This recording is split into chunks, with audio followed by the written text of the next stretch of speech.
नमस्कार मंडळी, सरकारकडून दिल्या जाणाऱ्या सर्व योजनांच्या लाभाची रक्कम ही डीबीटी अंतर्गत लाभार्थ्याच्या बँक खात्यामध्ये जमा केली जाते। पण लाभार्थ्यांना आपली बँक डीबीटी अंतर्गत लिंक झाली आहे की नाही हे माहिती नसते। झाली असेल तर कोणती बँक लिंक झाली हे देखील माहिती नसते।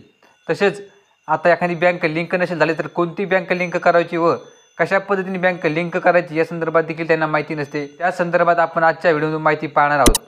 त्यासाठी आपला व्हिडिओ शेवटपर्यंत नक्की पाहायचा आहे। चॅनलवर तुम्ही नवीन असाल तर चॅनल आत्ता सबस्क्राईब करून ठेवायचं आहे। माय आधारच्या वेबसाईटवरती यावं लागेल।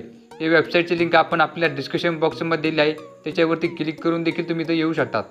तर सर्वात प्रथम तुम्हाला लॉग इन या ऑप्शनवरती क्लिक केल्यानंतर आपल्यासमोर नवीन एक पेज ओपन झालेलं आहे। सर्वात प्रथम वरती इंटर आधार नंबरवरती आपला आधार नंबर टाकायचा आहे आणि खाली इंटर कॅप्चावरती हा जो कॅप्चा दिसत आहे तो इथे लिहायचा आहे। तर मी आधार नंबर आणि कॅप्चा टाकून घेतो। आधार क्रमांक आणि कॅप्चा टाकल्यानंतर लॉग इन विथ OTP वरती क्लिक करायचं आहे। क्लिक केल्यानंतर आपल्या मोबाईल नंबरवरती OTP येणार आहे, जो आपला आधारची लिंक आहे त्याच्यावरती OTP येणार आहे। OTP व्यवस्थित टाकल्यानंतर लॉग इन या ऑप्शनवरती क्लिक करायचं आहे। तुम्ही पाहू शकता की आपल्यासमोर काय अशा प्रकारचं नवीन एक पेज ओपन झालेलं आहे। इथे कुठेही तुम्ही क्लिक करायचं नाही। सर्वात प्रथम तुम्ही खाली यायचं आहे। खाली इथे ऑप्शन दाखवत आहे आपल्याला की बँक सेटिंग स्टेटस, याच्यावरती आपल्याला क्लिक करायचं आहे। प्रथम इथं व्हेरीफाईड टिक दिसत आहे, याच्यामुळे आपल्याला समजतं की आपलं आधारची आपलं बँक खाते जॉईन झालेलं आहे। आता कोणतं बँक खातं आपल्या आधारची लिंक झालेलं आहे ते जाणून घ्यायचं असेल तर आपल्याला खाली पाहायला मिळतं की आपल्या इथं वर आधार नंबरचे शेवटचे 4 अंक दाखवत आहे, बँकेचे नाव खाली दाखवत आहे आणि बँक सेटिंग स्टेटस ॲक्टिव्ह दाखवत आहे।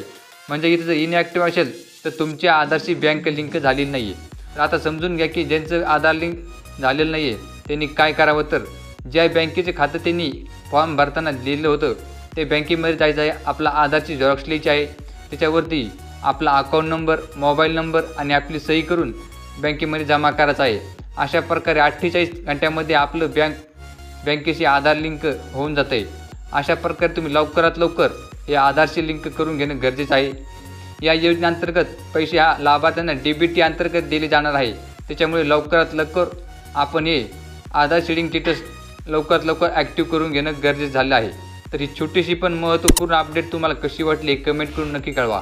अशीच माहिती पूर्ण व्हिडिओ आणि महाराष्ट्र शासनाच्या आणि केंद्र शासनाच्या योजनांची माहिती पाहण्यासाठी आपलं यूट्यूब चॅनल आत्ता सबस्क्राईब करून ठेवायचं आहे।